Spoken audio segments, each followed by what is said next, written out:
Welcome to this episode of Bounded in a Nutshell. Remember to take a moment to click on the link below to donate to a very special organization.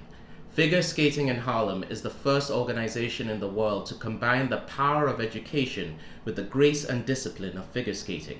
It is dedicated to developing confidence, leadership, and academic achievement in young girls from low-income backgrounds. The numerous stories of success from its alumni owe a great deal to the unique blend of mentoring and self-expression that is championed by FSH. Remember, no donation is too small or too large to keep the dream alive for these exceptional young girls. Thank you very much. Enjoy the show. Welcome to Bounded in a Nutshell on this Monday afternoon. My guest today was born in Tacoma, Washington. Blair Underwood came to the worldwide acclaim at the age of just 21 when he landed the role of attorney Jonathan Rawlings in NBC hit legal drama LA Law, winning the NAACP Image Award for Outstanding Actor in a Drama Series and receiving one of his 2 Golden Globe nominations. The second would come for his beautifully pitched performance as Alex in HBO series In Treatment. A graduate of Carnegie Mellon School of Drama, Blair has starred in numerous TV shows, including City of Angels, LAX, Dirty Sexy Money, Sex and the City, The Event, Ironside, and Quantico. He most recently played real-life attorney Bobby Burns in Ava DuVernay's acclaimed When They See Us, and Charles James Walker opposite Octavia Spencer. What? Weren't you in that? When They See Us? Yeah, I was in that, but I didn't want to say. I didn't want to talk about how I propped you up in that. You know, I mean, interrupt you. But we'll talk about that later. He has made a big splash in film also, including Just Cause, Set It Off, Deep Impact, Gattaca, Rules of Engagement, A Tribute Bountiful, Bad Hair, and Juanita. His Broadway credits include Stanley in the 2012 revival of A Streetcar Named Desire and Captain Richard Davenport in A Soldier's Play. Blair has dedicated a big part of his life to humanitarian work, receiving the Humanitarian Award in 1993 for his work with muscular dystrophy, served as a spokesman for the Youth AIDS organization, and opened the Blair Underwood Clinic in Washington, D.C. to combat AIDS. Along the way, he has garnered a Grammy Award for Best Spoken Word Album for The Inconvenient Truth. He's been in People's Magazine's 50 Most Beautiful and, Mr. July in 1996 feature of Playgirl. We'll talk about that later. It's my deep pleasure to welcome the deeply talented, multi-talented Blair Underwood. Welcome, Blair. How are you doing? Thank you, man. Thank you. I really appreciate that introduction, man, and I'm glad to be here to talk with you. Fantastic. Let's start at the beginning. How the journey? I mean, you were a military runt, or what is the word you use for it? You know, in Stuttgart, all over America. Your dad was a colonel in the army. Your mom was an interior designer. Yeah. So you had the regiment, and you also had the artistic thing going on, right? Growing up. That's right. We called them army brats, military brats. Army brats. That's the one. That's right. That's right. Yeah. Hey, let me ask you something before we start. Yeah. You know, this whole Zoom thing. Yeah. Kind of new to me. Before you got into this whole pandemic, I never did a Zoom. Did you? Not really. No, I didn't. I never heard of Zoom until this thing started. So I started. So I had a couple like the second week of the quarantine. I had a couple of things I had on the calendar. I had to do this Zoom thing. So I asked my daughter, who's a student in college, how this works. So she let me sit in on a few classes. In the first week, I see all these faces in Zoom in class. I was like, this is amazing. Get to talk to and see all these people. Yeah. Sat in on another one because then she had a guest speaker at her class. I sat in and I saw what I'm seeing now. I see nothing but black cards with people's names on it. That's because. Yeah, go ahead.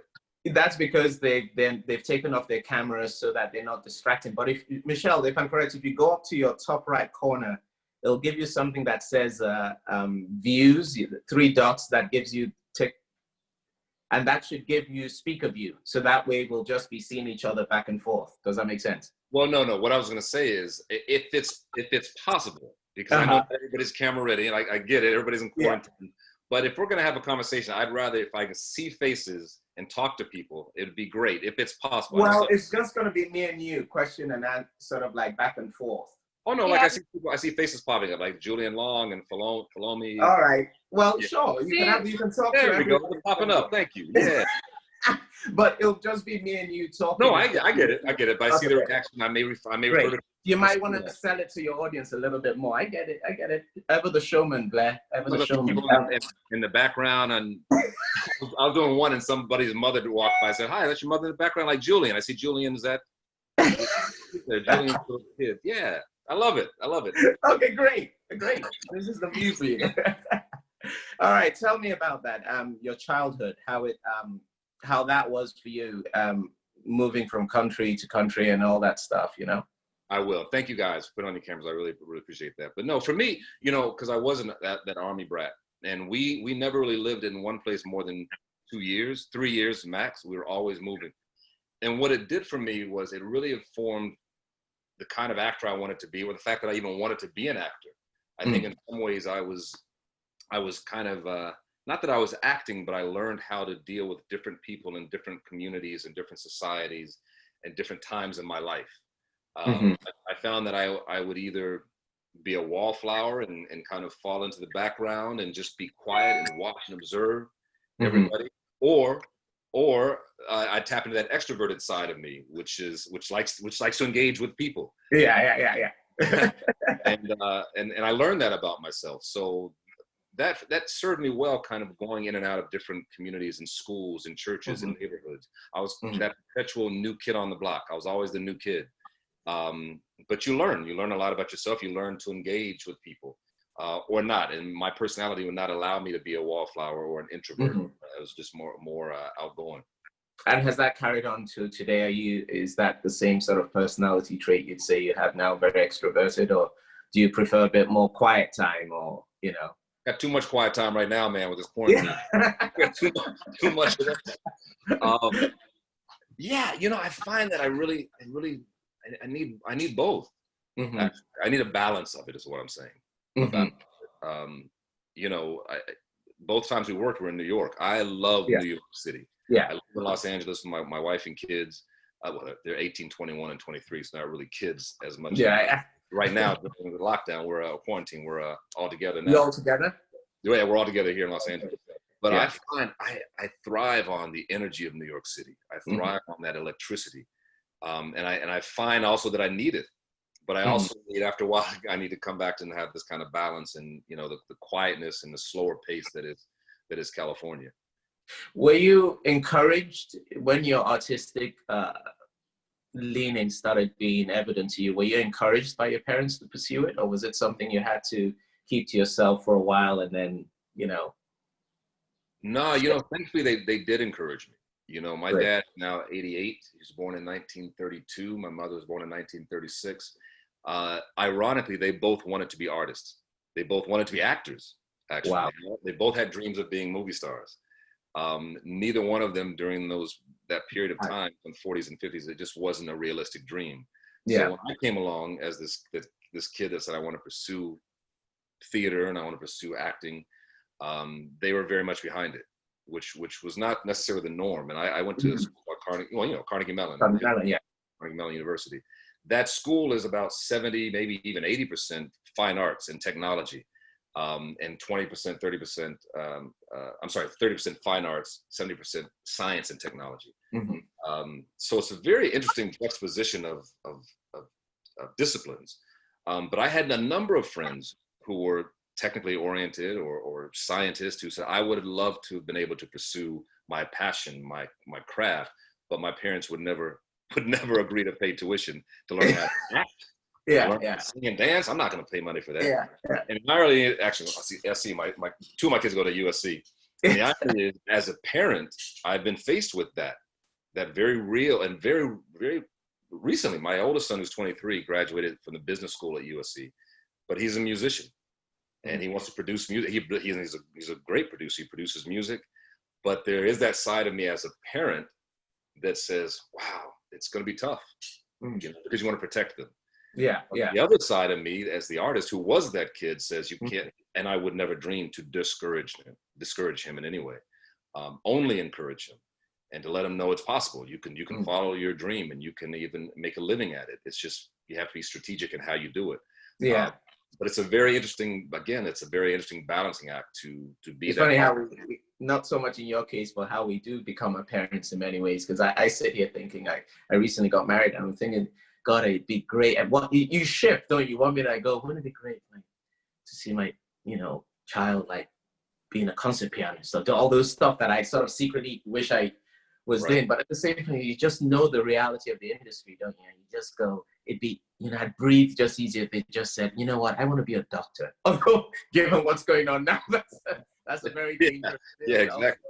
Also, but I guess you're right.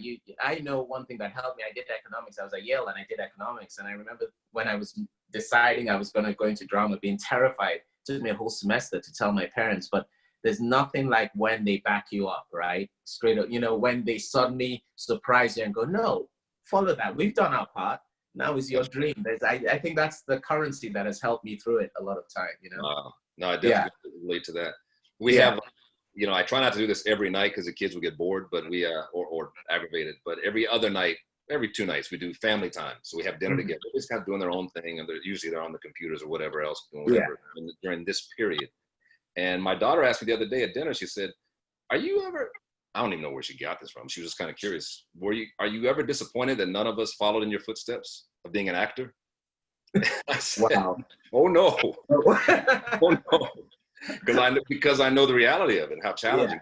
But let's talk about that reality. As a 21, I always talk about this thing. So the album allegory is coming for all those people that have been tuning in the whole time. In an album, you have pictures, and all the pictures are all smiling. They're all cool. When we're here. But there's little gaps in between the pictures that people don't know about. And suddenly when we're dealing with celebrities, it seems we only know them when they arrive or when they're doing a project or when they have a downfall. They don't talk about those like periods where you had to get to LA Law. Do you know what I mean? It wasn't like, And then afterwards, you have LA Law, and then what now? So tell me a little bit about being a 21-year-old and being sort of thrust into that stardom. I remember watching you in school in England, watching you do this and realizing how young you were at the time, even for that. How was that for you? Yeah, I was 21 when LA Law happened. I see a lot of young faces on here too. So that was, that was 87, 80, 85, 86, 87, 1987.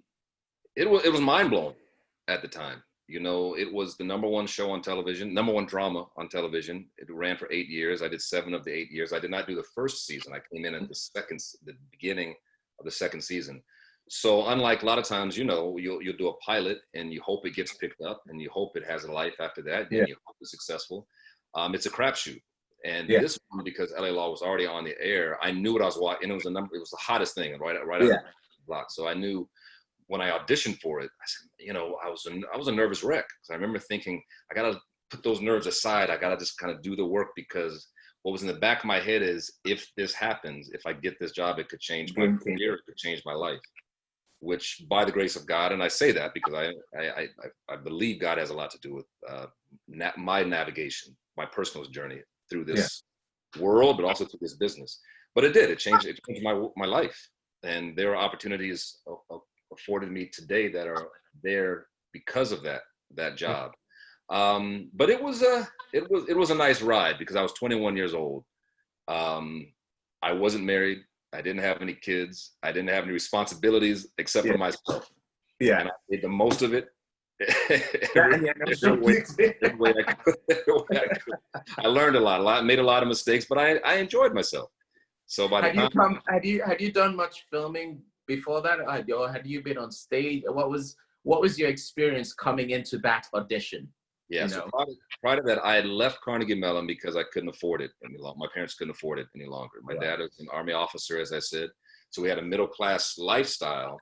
But my older brother was in college, I was in college, and it was just, we fell right in the middle of that zone. Some of you all know about that, where the family didn't make enough money to put 2 people in college, but we weren't in the zone for the aid. Yeah, I could not get any financial aid.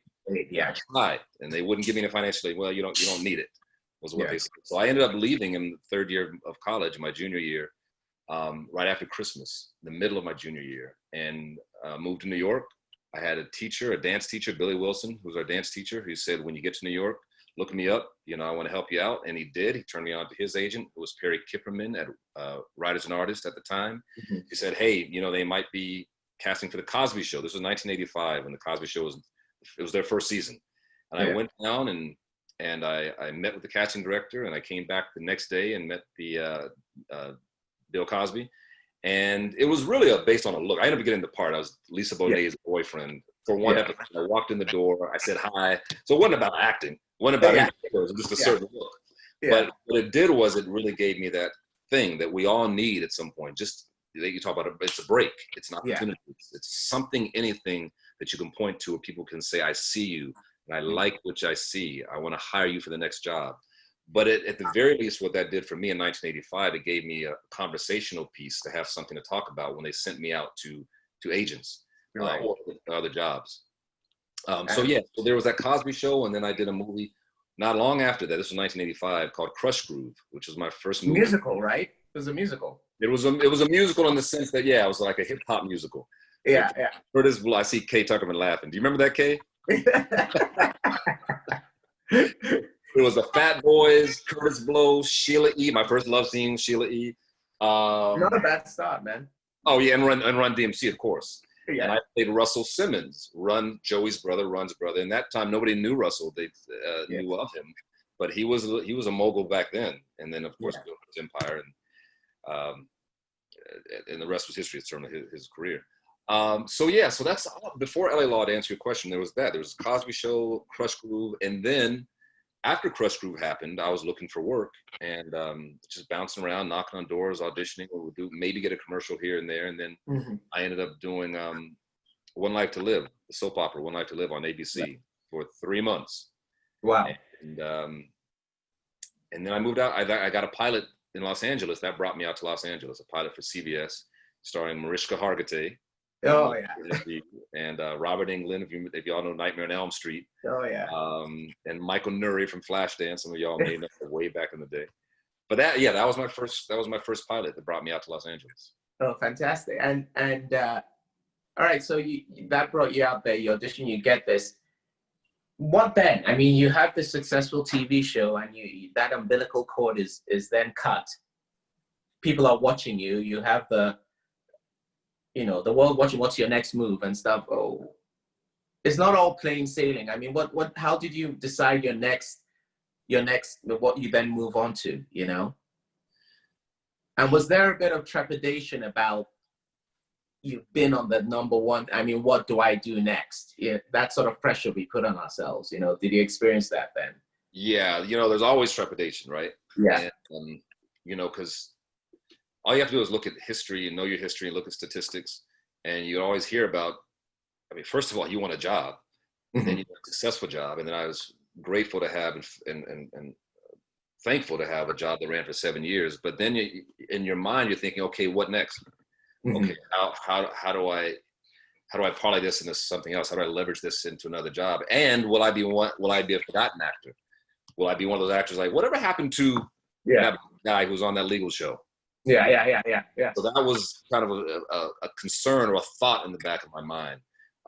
Listen, there are definitely hard times. We'll talk about that. But I will say right after LA Law, it just so happened it was another fortunate incident where I was cast in a movie called Just Cause with Sean Connery, Lawrence Fishburne, Scarlett Johansson. Love that movie.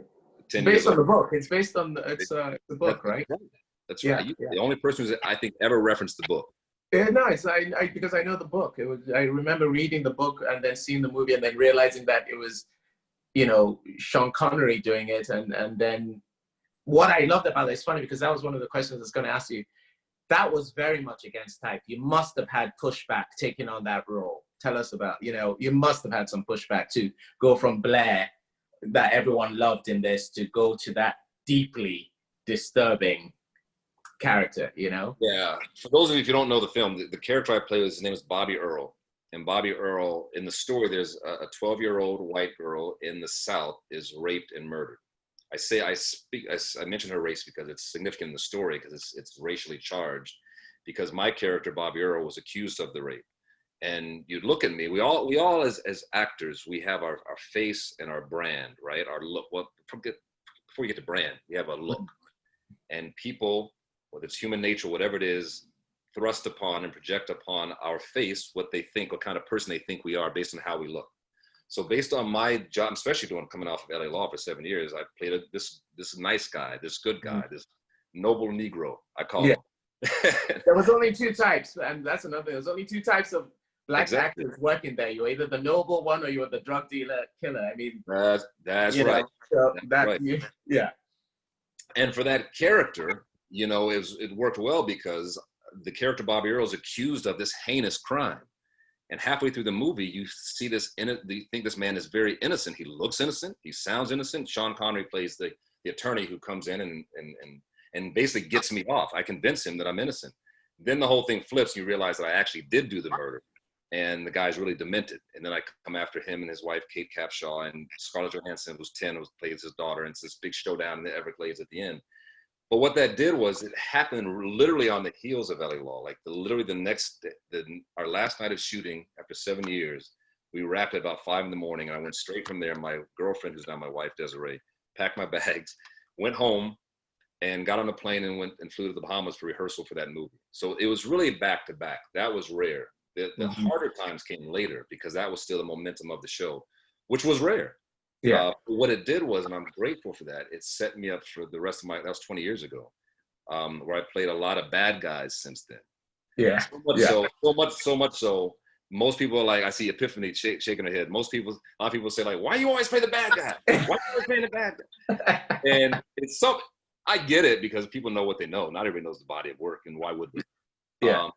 But I was so grateful as an actor because my look didn't necessarily look like he's the bad guy. Yeah. If you look at Epiphany, you think about that, a lot of the bad guys, they're written in such a way you think the character's a good guy, and then there's a twist, there's a turn, which I appreciate as an actor. I love to be able to play that. So playing that, having that opportunity to play Bobby Earl in Just Cause in 1994 completely changed the trajectory of my career, because it would have been just, prior to that, it was only good guys. And those 7 years in between the LA Law seasons, all I played were historical figures, Jackie Robinson and James Chaney, and they're all upstanding, heroic characters. But you know, and Chuck, when we met on Quantico. Yeah, that was 2 years of playing a good guy. So a heroic FBI character. Yeah. So for me, I'm grateful to play, and I want to be able to play back and forth. So when people say you only play the bad guy, you don't know the body of work, and that's okay. Yeah, exactly. But you don't know. And there's the whole other side of stage which we'll get to, but you mentioned the bad times or the hard times. Yeah. Do you want to touch on that a bit? Because there is this concept that once you've made it and it's plain sailing, but it doesn't work that way. Sometimes you have to work even harder after you've quote unquote made it to sustain. Right. You know, in 2008, so LA Law came in 1994, and there was work a lot throughout there, but 2008, I had the chance to be on 3 series at once. There was In Treatment on HBO, Dirty Sexy Money on ABC, and I was guest starring on The New Adventures of Old Christine with Julia Louis-Dreyfus playing the love show. And that was 2008, and it was heaven. I mean, I loved it. There were times I'd be on, where were we at, Paramount on the Hollywood Hills in the Hollywood side doing Dirty Sexy Money, and I'd finish that and go over the hill to actually tape New Adventures of Old Christine. But what happens is people get, I think, after a while, because again, as actors, what we have first and foremost before we can even get to the work as creative people, before we get to the work and the emotion and the integrity and the craft, you have your body and your face, your image. So that's what you're selling. You know, that's what people are either embracing or getting tired of.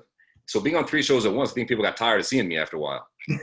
So 2009, I didn't work almost that whole year. So I went from working the hardest I'd ever worked in my industry to not working at all in 2009. And it was tough. I mean, especially when you're used to staying busy.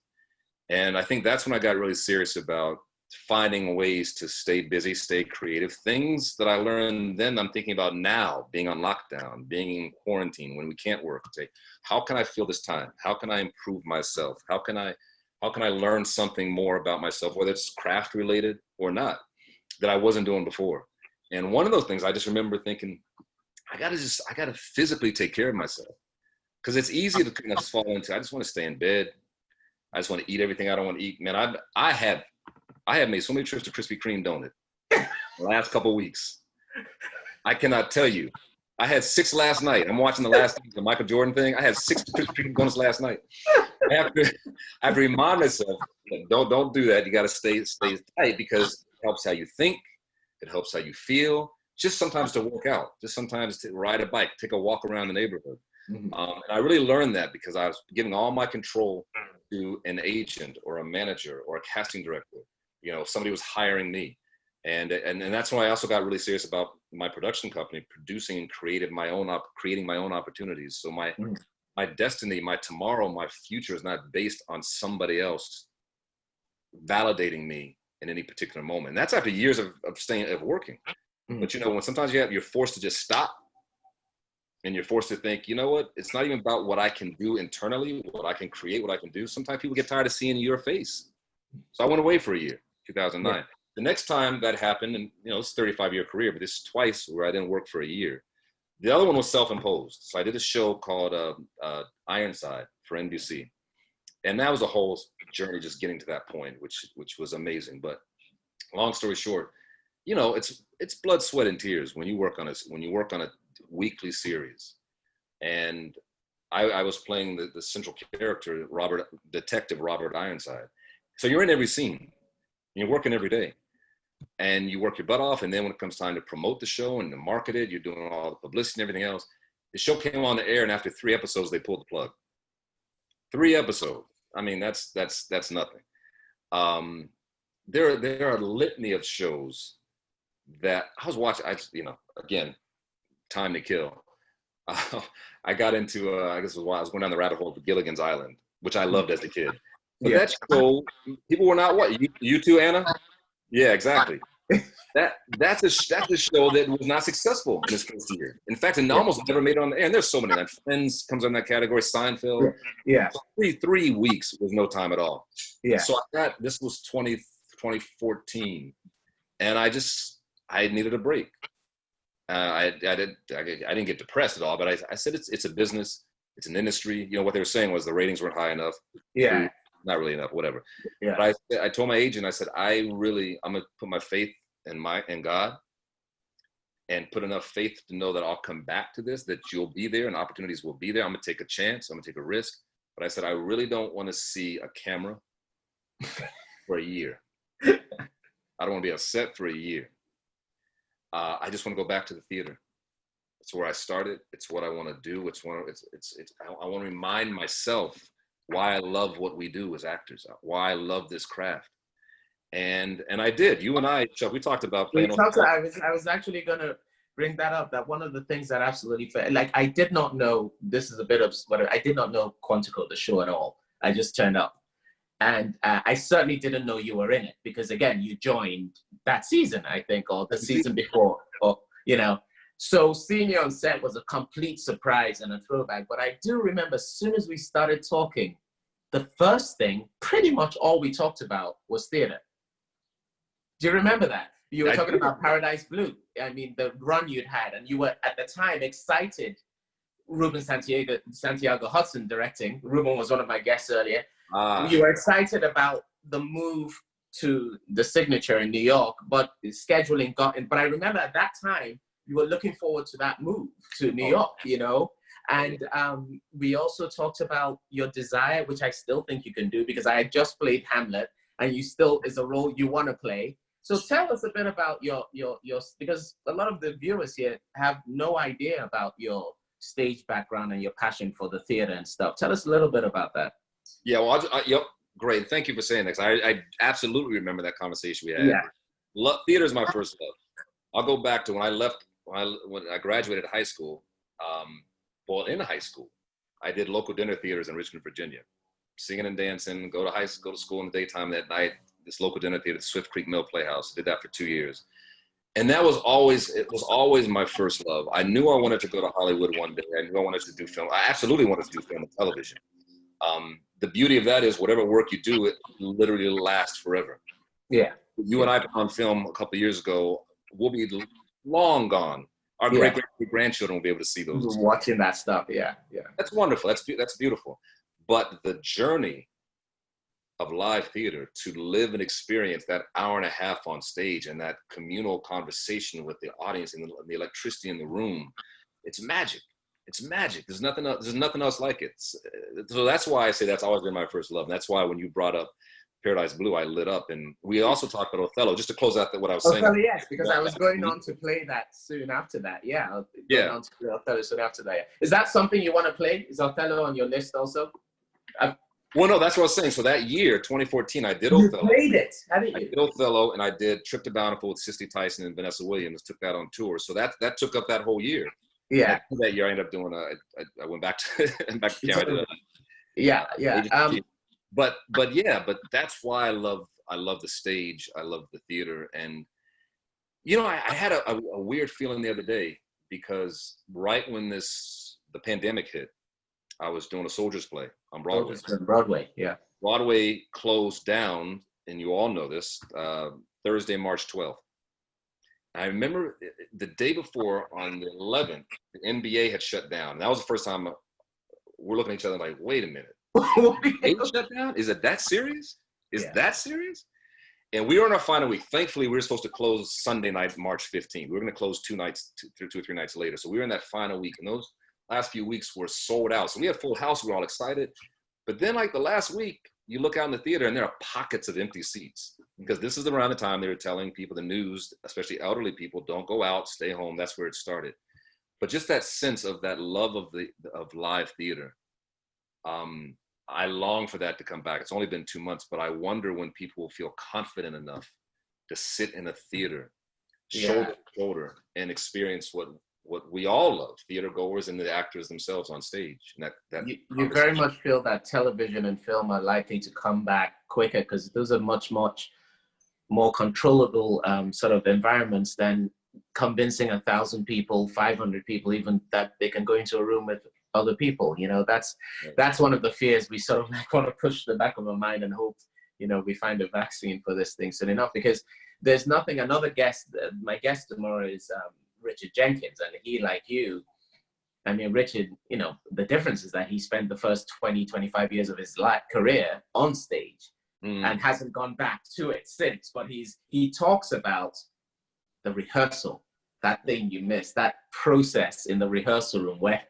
you come back and you revisit a moment and you say, okay, I'll come back to that tomorrow. And you revisit it and you grow, and and then you're just gagging for that first time to try that other element, which is the communion with the audience, Exactly. There's nothing else like it. Do we have mostly actors here? And I said no, a lot of creators. Most of them are actors, I'd say. So are you let's talk about Hamlet, because we were joking half about it, because you can say this passed me by, and I might be long in the tooth, but you're drunk from the well of youth, my friend. Tell us why it is you want to play that guy, because let's break that down a bit, because it's a real passion of yours. Yeah. Well, it was. I just feel like I've aged out, but I'm gonna go with your line of questioning. I don't. It's one of Shakespeare's greatest roles, as is Othello. Yeah. I just wanted to be able to take a stab at it at some point.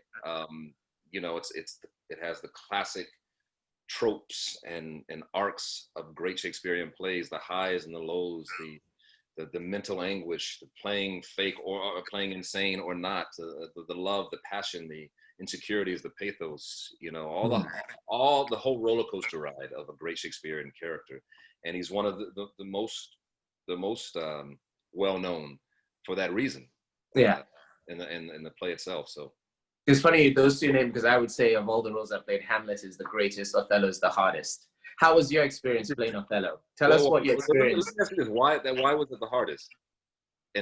Because he, unlike every time I remember, one of the safe harbors of playing a character is the ability to, especially in Shakespeare, to turn to the audience, find someone in the audience, or find an image of someone in the audience, usually someone in the audience, and just say, mate, this is what I'm going through. I'm not sure how I'm going to fix it, but this is what I'm going through. Whether it's like, I'm in love, I need to share this with you, or whether it's like Hamlet saying, I'm thinking about it. You have that outlet. Othello, every time I tried to do that, it didn't work. He does not have an outlet. He has to deal with that stuff himself. Yeah. And every time I try to ease the burden of myself by sharing. It just felt false. Those soliloquies did not work by doing, it's this thing. Do you know what I mean? Yeah. And that's what I found hard. I found that inability to find a valve or community, in fact, to share it with, even when he's in love with her. He is in love with her. There's no, and all those guys that question, or is it love and stuff? You take your racist ass ideas back home. He's in love with that woman. So why? He's the one character I've ever played that has no release valve. That's what made it so hard. So how do you feel about that? That's, I so interesting. I never thought of it like that, but never had the juxtaposition of playing Hamlet as a yeah. But it makes sense, because what I felt in Othello was that spinning. That spinning, because, and I never thought of it like that, there is no outlet. There's no outlet. It's all internal. Yeah. And he can't trust anyone. He's paranoid.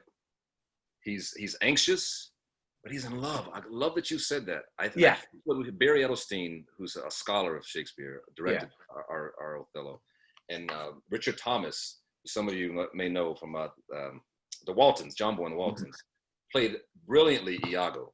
Again, his image is the good guy, the ultimate good guy. John Boy, the ultimate good guy. So for him to play Iago, it's not the mustache twisting. You don't see it coming. But what I found with Othello was the anchor that really anchored the production and the audience's journey was the love story of Othello and Desdemona. Yeah. If you believe that love story, then that fifth act and the ending is that much more tragic. And it's the only way people will sit through that very long ass act. It's long as hell. After he kills her, the play goes on for another 35, 40, it keeps going. That's and the only way people are gonna sit there and listen to you is if they believe the greatest love story in the world got knit too early. And that's what Ruben Santiago, who directed us, said. It's a love story. And the problem with it is that you only have like 2 scenes to establish that before all hell breaks loose. Right. Coming back from the wars and telling the story in the court. That's it, to establish that. That's right. And coming back from the war, that's the hook to me. Yes. That scene, because to me, I felt Othello should be, and we all agreed, it's a giddiness. Yes, he's bouncing. He's like, love. I mean, when he speaks in that first monologue, he speaks of his love for her. That's romantic, and he's waxing philosophical. And it's beautiful. But that scene when he comes back from war, it's the giddiness. And also, this is Othello. See, now y'all getting me all excited. Yeah, well, okay. Go on, preach. Othello was a child soldier. So since he was 8 years old, he talks about 8 years old. 8 years old, he had been fighting wars. So I think he had probably had sexual relations with women all over the seas. Everywhere. But never found love. Never trusted a woman before. It was a conquest. And I think this first time when he falls in love with Desdemona, it is the ultimate puppy love, because it's innocent and it's childlike and it's giddy. And if you tap into that one sense, the only scene you have to find that, if you find that and you see the joy and the highs that he has because of this woman, everything else that follows is utterly tragic. It is. And that's something that in modern interpretations, in that eagerness to make the show Iago as opposed to Othello, people have lost. They've been trying to, often it's easier to focus on the villain. We love the villain. And it's a bit more difficult to understand that actually, look at most of the scenes in Othello, they're so domestic. They're so domestic. It's 2 people on the stage, or 3 people, often 2. And it's that intimacy. And you're right about that giddiness, because it's not only about finally finding a woman worth it, you know. If after every tempest comes such calms, may the winds blow till they have woken death. You know what I mean? He's like, you're it. I've dealt with the tempests. I'm good. This is it.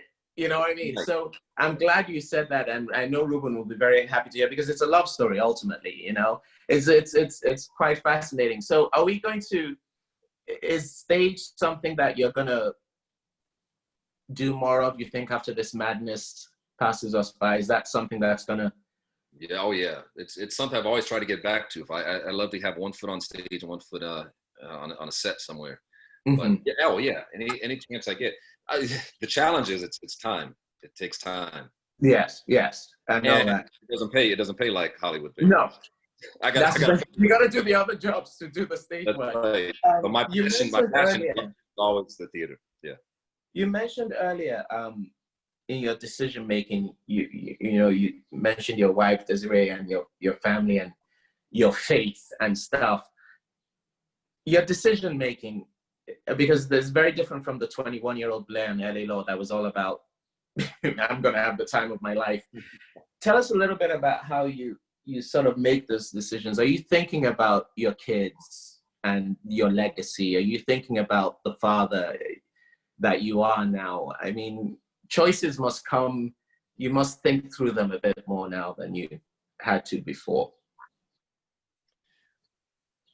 You know, it's interesting. I think because I was an Army brat, I was an Army kid, and my dad was a high-ranking officer. He retired as a full bird colonel. Mm-hmm. We were raised with a very strong sense of responsibility, that how you walk in this world, how you walk out this door and represent yourself and present yourself reflects upon yourself, your father's rank, the United States Army, and the United States of America. That's a lot of responsibility. It was infused in us at a very young age. So I think, and also the actor that inspired me from afar was Sidney Poitier, who was a career of being dignified and eloquent and powerful and passionate and all those things. And I remember saying to myself, that's the kind of actor I want to be one day. But he was all about responsibility and positive upliftment. So I say all that to say I started as a young age thinking of being very responsible in the roles I would choose and select. I think in the way you pose that question, I think I'm maybe less careful now than I was before. Right. Because now I want to just have fun. Yeah. You know, because after a while you've established a certain path and range. And now I'll do things now I wouldn't have done when my kids were smaller. So I didn't want them to see dad doing certain things necessarily. Yeah. But I'm more open to trying more different, diverse types of characters I may not have done when they were younger. Excellent. Yeah. Only thing I say no to, I don't believe in. It's a spiritual thing. I don't believe in demonic type things. Right. It's ironic. I say that because The Exorcist is my favorite movie of all time. Yeah, one of the best ever made. It's all right for someone else to do that stuff. Yeah. Well, yeah. Because if you know the history of that movie, The Exorcist, there's a lot of trouble on that set. A lot of drama on that set. That's right. Yeah. So I don't want to live that day after day, week after week, and then have that tied to myself for years and years and years. But yeah, but not even that. And I play some dark characters. I just don't want to be a part of a project where the darkness wins. So as soon as anyone brings a Ouija board on set, you're out the door, right? Or what on set? What do they call those boards? Ouija board. No. Yeah, you're out. You're like, nah. Look at Jumanji. Other than that, I'm not messing with that. I must touch on, before we open up to questions, your humanitarian work, Blair, and your journey with, sort of like the AIDS crisis and your clinic. I had no idea till I was researching you that that's pretty, talk about legacy and living up to that dream of Poitier and leaving something behind. Where did that all start and was it, yeah. So I was 21 when that law happened and my career changed directions. There was a sense in me for a while that felt guilty because I was working hard and getting jobs and most of my friends were not on that level and at that speed. So I felt guilt. And somewhere along the way, I don't know, my mother may have said this to me, I'm not even sure, but she said, you should never second guess God. Who are you to second guess your blessing? Use that to help others, to pull forward, to pull people forward, to pay it forward. And I never forgot that. And from that moment, I stopped feeling guilty. And you used the word not long ago, currency. I often look at the idea of celebrity as currency. So the question becomes, what do you do with that currency? How do you pay that forward? How do you use that in the service of other people, to help other people? So for me, it was about, finding ways to do that. And I have a number of friends who have their own foundations, and I've heard from all of them, it is a full-time job. So I didn't want to start my own foundation. Long story short, I'll make this really brief. My business partner brought me an idea of a TV show, and he brought me the financing too. That's always good. That's always good, right? But the funny thing was, you call yourself a producer, here's the money, here's the idea, make it happen. Yeah. Oh, man, now I got to pull this off. Long story short, we did pull it off, and the show's called Give. It was on NBC Saturday mornings. It's about a celebrity, one celebrity every episode, two foundations, two nonprofits. That celebrity will look at each nonprofit individually and see the work they're doing, what they're doing, where they want to go, the faults, the improvements they may need. And then we have a donor for each episode, maybe 50,000, 100,000, whatever you may have. And then that celebrity has to decide, how do I break up this 50,000? I give them 25 and them 25, 40 and them 10. So it did very well. So it was highly, the ratings were great. We won the Emmy that year for a best family viewing show. So for me, it was the perfect fusion of wanting to help people, because it's a win-win-win situation. The nonprofits win, the great work they're doing. It highlights them on NBC. We're now going to own this year on Discovery, the Oprah's network. But it highlights the nonprofits. It highlights the work the celebrities are doing. And the work that the nonprofits are doing, the people that they're actually servicing, they win too. So everybody wins. So that just spoke to my desire to want to give back, and not to do put my name on a foundation, which is great if you can do it. I just know I didn't have the bandwidth or the time, the energy to pull that off. So I just we're going to continue, like I said, the show, we just signed a deal with OWN. We're going to put the show wonderful. And build out from there. The clinic itself came from being approached about, listen, right now, again, with COVID-19, there's been such a focus and highlight on the disparities of Black and brown communities in health and wellness. And that's been evident. We've all known that. This has just let a lot more people know. Yeah. It's just a light has been shown on what we all knew. Yeah. Exactly. And somebody told me the statistic at that time, this was 10 years ago, because the clinic just celebrated its 10th year anniversary, that HIV and AIDS was the number 1 or number 2 killer of African-American women. I said, how is that even possible? How is that even possible in this day and age? This was 10 years ago, 2010. And part of it was, I'll be very direct, in the Black community, I think too many people still felt that this is a gay disease. Yeah. It only happens to gay people. And if I'm not gay, it's not going to affect me. But if you look at the statistics, it's killing women, and Black women especially, because we have a disproportionate amount of Black men in prison. And that's one outlet, because of whatever sexual activities are happening there. They get out of prison, that comes into the community. There are a lot of other reasons for it. So I was asked if I would be the face of this for this AIDS Healthcare Foundation. AHF is the organization. And would you help carry that message to everybody else outside the gay community, the heterosexual community, say, listen, this is still an issue. We still need to be aware of what we do, how we take care of ourselves, who we sleep with, all of those things. So that's how, through AHF, AIDS Healthcare Foundation, we built that first clinic in Washington, D.C. 10 years ago. And it's a clinic where the medication is highly discounted or free for those, and it's in a depressed community, and it's done incredible work. So I'm very, very grateful for that opportunity. And we're very grateful for that, Blair. I just had to touch on that because that was a side of you I did not actually know of. So thank you from all of us. Seriously, thank you. I have to open up to questions, or else my producer will kill me. So Michelle, can we have some of the questions that are out there for Blair? Yeah. Okay. This first question is from Kelsey. How often do you get a note in the audition room that is completely different from your choices and what you prepared? What tips or tricks do you have for quickly taking the adjustment in the audience room when you can't go home and recraft? Good question. Yeah. I think the best tip I can give you is just, not just the audition room, but on any set, be nimble, be open to being flexible.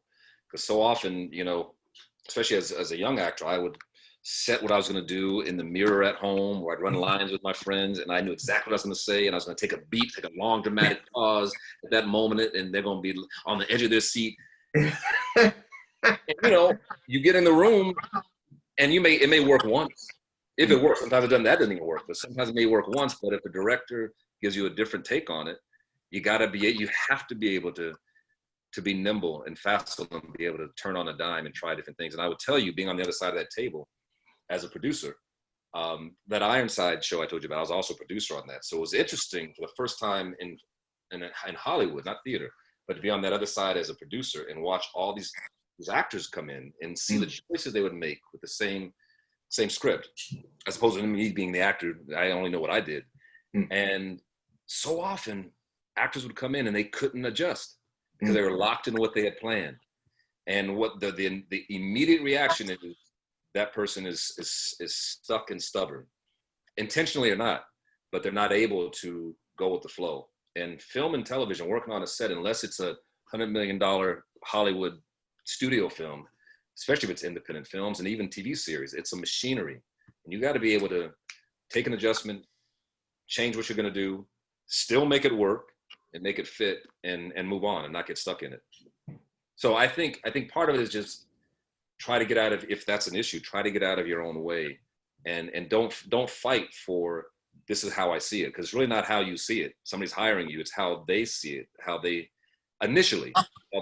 see the character should be, and then you have to find your own breath and wit in the midst of, in the realm of what they're looking for to tell their overall story. And I'd suggest that when you get that adjustment, I know I've made the mistake of, when adjustment comes, going straight into it and actually leaving the room and halfway down the street going, I didn't even stop to think of that adjustment. Just think of it, let them say, we're all intelligent, imaginative people. Take a moment to really just think what that is, instead of wanting to do something for them again straight away, you know? That's such a great point, because I tell you what else is very powerful in that room is watching the actor transform into the character. And even still, watching the actor transform and take in that adjustment, think about it, and then become and do something very different. Yeah. That's beautiful. When it happens, Yeah. it's beautiful. Yeah. And that's the kind of actor most directors want to work with. They say, okay, you know, listen, the cynical side says you want to, you know, the producers especially, they'll listen to me. I can control it. It's not about that. It's about, you want somebody to hire you, and you want to be able to tell your truth, how you see the character, but incorporate how they see the character as well. And that's a dance. Lovely. Next question. This question is from Gopal. I look back at your work on In Treatment, and it strikes me how close to home that may have been for you. Can you speak to how that came to? Was it written specifically for you, and how did you approach it? How that job came about? Mm-hmm. You know, again, you asked about, Chuck, choices and decisions. Mm-hmm. And, you know, there's always, for me, it's always the goal of Sidney Poitier, that type of actor I wanted to be. I didn't want to be necessarily like Bill Cosby at the time. This was before his scandal, because he was the thing in the Cosby Show at the time. I just wasn't a comedic type actor. I don't have that gift like he does. So I wanted to be a dramatic actor, more like someone like Sidney Poitier. So every time a job comes along, you're going to get some pushback. You're going to get some conversation about it. And I did a movie for Tyler Perry called Medea's Family Reunion. Damon, you saw that with the grits in the face? Another bad guy. But in that, this was Tyler's second movie. I knew about his historic success in theater and the money he was making, huge success. And we had talked about doing his first show, and I couldn't do it because I was doing a show called LAX at the time. So he came back around the second time and said, so this is my second movie. What do you think? But I knew his reputation of the Medea character is kind of over the top. And you all know Medea by now, right? Everybody knows Medea, right? Okay, so I knew what kind of style of filmmaking he was doing. And I had a lot of my friends who are comfortable having that conversation about Othello and Shakespeare looking at me like, why are you doing a Tyler Perry movie? Dude, really? Why are you doing that? And first of all, I respected Tyler's hustle as a businessman, but also I knew that I don't have to play the broad comedy that Tyler does, because he'll do that and the other characters will do that. I knew I could kind of play my role inside of that. So there's a scene in that movie where my character's about to throw his girlfriend over the balcony, and he's apologizing. The character I played, he's apologizing to her because he feels so bad, and then he says, "Will you?" Basically, I haven't seen in years, but will you still be with me? She says no, and on a dime, he gets pissed off and he wants to throw off the balcony. If I had listened to my friends and did not take that movie, first of all, it was a great business. It was some of the most money I've ever made, because at that time, Tyler gave us a piece of the profits. But just creatively, if I had listened to my friends and not taken that because I felt I wanted to just do Shakespeare stuff at that time, I would not have been able to have done In Treatment, because the producer of that, I forgot his name, forgive me, happened to see that movie. And he said, when I watched that scene and saw how you turned on a dime, I knew you'd be perfect for this character. That's how that came about. And he called and we had that conversation, because there's so much in that character. He was feeling certain things and he was hiding certain things. And he would often just kind of, his emotions would flip and turn. So you just never know. You never know where the next job's going to come from. But you can't be too snooty and turn down jobs that could be just a great opportunity. You just never know. Excellent. Nice one. Next one, Michelle. This next question is from Nikita. How do you deal with bad writing or soapy dialogue for TV and film? Where's Nikita? That's a great question. Won't say it. No. Whew, that's the thing. You got to kind of just make it work. Either don't take the job. That's not always an option. Or you try to really work with the writers and the director if it's an issue. But Chuck, we talked about this, man. You got to choose your battles. Yeah. You have to try to make it work as an actor. It's why, again, just going back to the theater and play very quickly, just playwriting. There's such a sense of regard and respect for the playwright. You don't change the playwright's words. You find a way to make it work. Film and television, folks are changing stuff with no shame. I wouldn't say that. Well, that's what the man wrote. That's what the woman wrote. Say it. That's what you're supposed to say. So I just, coming from the theater, I have a great respect for the written word, even when it's kind of whack. But I think it's important to try to make it work. Find a way to put those words in your mouth. But there are times when it just won't work. And that's when you pick that battle, or you pick that conversation, you take that to the director and say, can we work with this line? Because it's not coming to my mouth right. It's not going to work well for the scene or for the project. And when the few times, because I'm like you, coming from theater, your job is to, however hard or easy it is to deliver the line, you work to make it work. I'm not going to go change Shakespeare. Shakespeare had a couple of clunkers also. I'm not going to go change that because I think I can't do it. But I found the times when you have finally said, actually, I'm not sure. Almost every time I can remember, they've gone with it because they've seen you make the other stuff work. So they know that it's not just because you hadn't learned the line properly. Do you know what I mean? They know if he's saying this, having seen the other stuff work, this is for a good reason. So you got to earn that trust to do it also, Yeah. Also, I found sometimes, especially in the theater, but also stuff that maybe I looked at it and I said, I don't know how to make this work. But just in the doing of it, you discover things that's a better way that I wasn't even thinking of. It's not my rhythm. I didn't hear it that way in my head, but it's like by just trying it, you find great stuff sometimes. That's a good point. Really good point. Another question, Michelle? Okay, this question is from Tequila. What does it mean not just being an artist, but a Black artist? What does it mean not just being an artist and Black artist?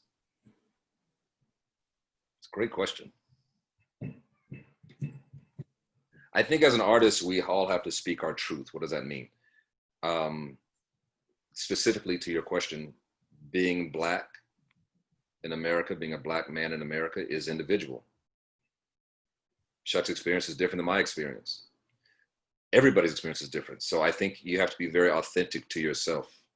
Part of that, in answer to your question, being a Black actor, was really feeling that very strong sense of responsibility as a younger actor. I actually had a great chance. Mr. Portier actually became a mentor of mine. And when I did Just Cause, playing a serial killing pedophile, I had lunch with him because I was concerned. I was really concerned. I said, I played this good guy. I follow in your footsteps, you know, positive Black role model. And I've been given this opportunity to play this serial killing pedophile. Part of what helped me in that film was Lawrence Fishburne played this cop who you thought was just an asshole. And he was on me from day one. He said that he was always that boy ain't right. I'm telling you, that boy ain't right. And he looked like the bad guy. Turned out it all flipped around. He was the one who was right, and he was the good guy in the end. But Mr. Portier said to me then, he said, when I came along, I didn't have the option to play an array of different characters, good guys, bad guys, and everything between. I had to play the good guy. I had to be the noble, upstanding, positive role model. And I'll never forget, he said, I went through that so you wouldn't have to. So you play that role and you play it well. And I never forgot that. So I think coming from his generation, and then in the 80s, I mean, I had an interracial relationship for a whole season on LA Law. That was noteworthy. There were interviews and reports. I think it was the biggest news since William Shatner kissed his co-star in Star Trek, literally, which was the first, you know, it was the biggest, kiss. You know, yeah. It was a huge deal. And LA Law broke a lot of barriers. First lesbian kiss was on LA Law. So to come from that, and literally I look on TV, and I was telling my kids about that the other night. My son's into marketing. I said, you look at commercials now, literally if you watch CNN or MSNBC, almost every third or fourth commercial is an interracial relationship. Yeah. You know, so things have changed. So being a Black actor, there is always responsibility because we're still in the minority in terms of what is being represented. But there's so much more of an array of different types of representations of Blackness, of Black culture, and of Black men, especially. That's a beautiful answer. I think we have time for one more question. Make it a good one, Michelle. Okay. Michelle. Yeah, no pressure. This question is from Julian. Does your Christianity impact the way you see yourself as an artist, specifically as an actor? If so, how? Yes, it does. We talked about The Exorcist and scary movies or dark spiritual characters. I'm a firm believer, and the reason I played a lot of bad guys and some dark characters is because it is a part of humanity. It's a part of the real world. It's a part of life. And I'm not one of those actors, and those who are, that's great, where I'm going to put myself in a box and just do Christian films or Christian projects. That's not real life. I'd much rather express and portray and project real life. It's why I said the only thing I won't do is something where it's a project where darkness or evil wins out. I don't mind playing it. I don't mind portraying it. But if the moral of the story, if the message is you have to be that way to win, that's the only thing I won't do, that I don't want to be a part of. And that's informed by, I'm sure, my faith. That's beautiful. Well, Blair, I mean, I knew this was going to be a very fun hour with you. I wish we had more time. You've been absolutely amazing. I'm sure all your listeners have had a great time to be watched by you. This is the first time we've done it where they've kept their cameras on. So is that right? Oh, man. You probably hate me for the last few weeks when I've made them switch off their cameras and stuff. But it's been absolutely wonderful, and I can't wait for you to work with some of those people watching you on Thursday. And thank you for giving your time up, and it's been fascinating, and I can't wait to work to you again. It's a magic number 3, right? So we've done 2 so far. Let's make it happen again. Thank you so much. Thank you, Charles. I have thoroughly enjoyed myself, and thank you all for opening up your camera so I can see these beautiful faces. And I guess I'll see you on Thursday, yeah? Absolutely. Absolutely.